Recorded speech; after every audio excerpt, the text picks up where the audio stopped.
This is how to study so you actually learn. Science is available to assist those of us in school who are attempting to determine the most efficient method of studying. Contrary to what many of us have long believed, studying effectively does not need spending extensive periods of time in front of a computer or in a library before a significant exam. So put an end to staying up late reading pages and pages of material. Scientific research has made it very evident that this is not the best way to learn. And it turns out that intelligent study is far more enjoyable than we would have imagined. How can you make the most of the limited time you have left before the big test? In this episode of Could Be Anything, this is how to study so you actually learn. We'll learn more about that. First, exercise is a surprising ally. Blood chemistry has been shown to alter how the brain functions. Because the brain, which is a grateful recipient of essential nutrients from exercise, returns the favor by improving brain function through a longer attention span, more efficient information processing, and more fluid problem-solving abilities. How does that function? Dopamine, serotonin, and norepinephrine are just a few of the mood-altering substances that exercise releases. In between study sessions, we should seriously consider going to the gym, swimming some laps, kicking a ball around, or even dancing a few steps because any type of exercise greatly improves brain power.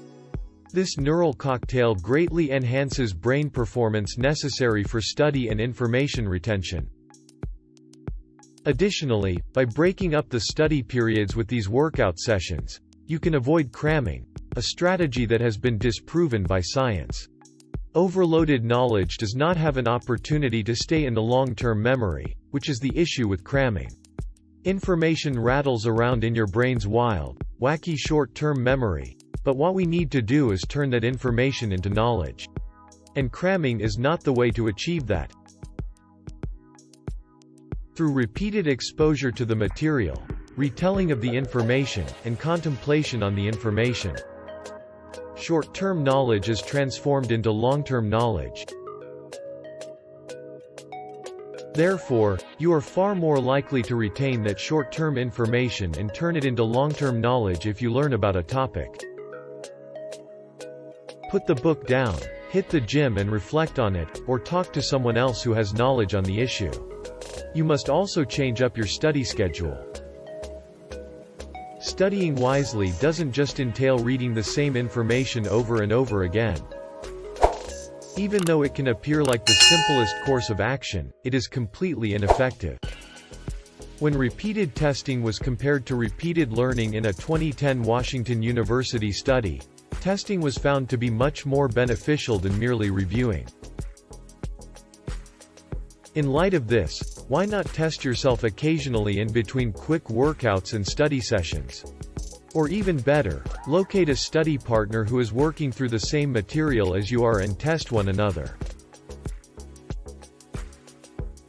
Compare your results, discuss them, and keep up with your study schedule in between workouts. There is no reason for you to study entirely by yourself, and without sufficient testing, you won't be able to identify the actual information gaps. Last but not least, get as much sleep as you can because it's essential for brain growth.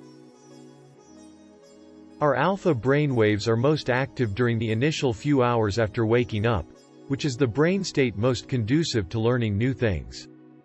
In addition to exercise, brief, concentrated study periods, and social learning, a healthy study schedule should also include a decent night's sleep and, if your day permits it, a sneaky power nap in the afternoon. You can study for one day with 2 bursts of alpha brainwaves if you take a nap during the day. The advantages of sleep don't stop there, though. Brain cells generate new connections that extend and make connections with one another as you learn new things. If we imagine our brain as a tree with many tiny branches, sleep is like the miracle grow because it promotes the growth and connection of these cells. On the other hand, staying up all night to study is ineffective since our restlessness interferes with our ability to digest knowledge and the information overload is simply too much. Our brains can take up to 4 days to get back to normal after being awake all night, according to scientific research. Every hour, we should take a break instead of working non-stop. Spend an hour studying, get some exercise, chat with a study buddy, and then go back to the original topic. While other authorities might disagree, scientists from Stanford School of Medicine concur that playing specific genres of music, including classical, may encourage pupils to pay attention to the text. Even though some of us prefer total silence, listening to uplifting, unobtrusive music, without lyrics, can help with mood and memory recall. Dopamine is the brain's save button, according to active learning studies, so some uplifting music, a warm beverage, and a box of cookies may also help us retain information. Because the brain is more responsive to stimuli while it is in reward mode, which includes the study material. Science has also demonstrated that, despite how absurd it may sound, assuming a power posture before entering the test room might be advantageous. Put your hands on your hips, spread your legs, expand your chest, take a big inhale, and utter something impressive to embody Superman or Wonder Woman.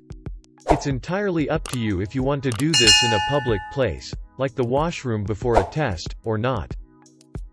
While it may make you feel foolish and make you appear a little strange, this posture will raise testosterone and decrease the stress hormone cortisol,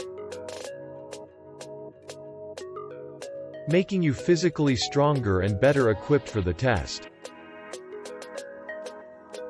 Therefore, keep in mind that if you take breaks, sleep, exercise, discuss your material with study buddies, and pose, you'll be just about ready for the test. Are there any additional tried and true techniques we missed? Comment below and let us know. Please be sure to view our other videos as well. As usual, please remember to like, share, and subscribe Could Be Anything channel. Thanks for watching. Continue learning and see you again.